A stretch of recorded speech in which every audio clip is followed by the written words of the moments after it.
Hey guys, this video is going to help you do this problem right here, the one in pink.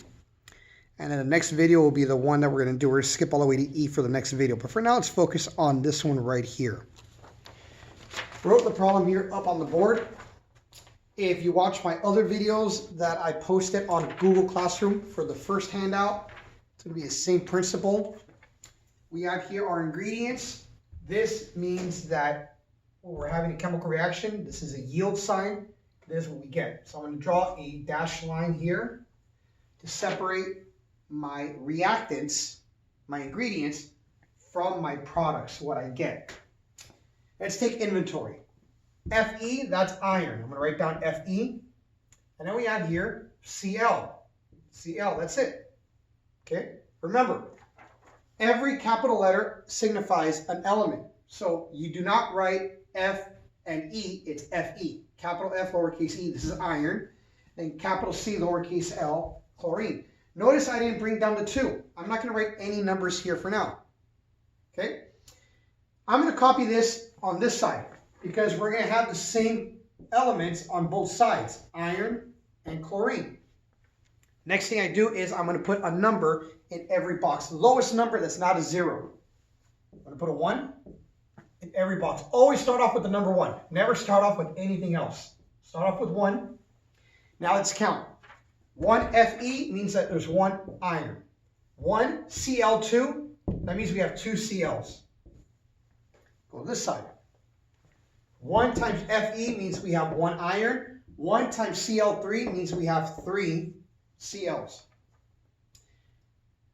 Irons match, but not chlorines. Now, remember what I said in the previous video, I cannot make this number go down. When you add ingredients, say you're making a recipe and you put too much salt and it tastes too salty, you cannot take the salt. You've already added it. All you can do is maybe add more ingredients to kind of like balance it out. So I cannot bring this down, but I could add other ingredients to balance it out. Let's try to bring the Cl up. Now, between these two boxes, this is the only one that has Cl. So I'm going to go one number higher. I'm going to go to a number 2. The problem is 2 times 2, because it's Cl2. That means I have 2 chlorine, and I have a double molecule of chlorine, and there's 2. That means there's 4, because 2 times 2 is 4. So we kind of we overshot it. We went over, which is fine. Now, some of you might be thinking, wait a minute, can't you put like 1.5? You can't do that. I mean, in a recipe, you can add 1.5 cups of water. You can add 1.5 cups of flour. But we're talking about here atoms, the smallest particle of matter. You can't divide that. So we got to put whole numbers.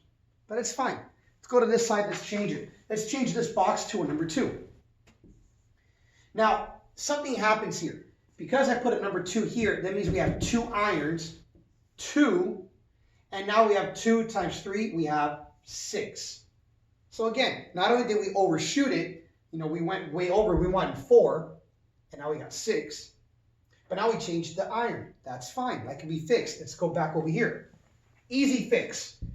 I just have to change this to a 2, and this becomes a 2. There, problem solved. And now let's change it to chlorine. Well, let's go one number higher. Let's go from a 2 to a 3. 3 times 2 is 6. And we got it. 2 iron, 2 iron. We started with 2 iron, we end up with 2 irons. Nothing was created or destroyed.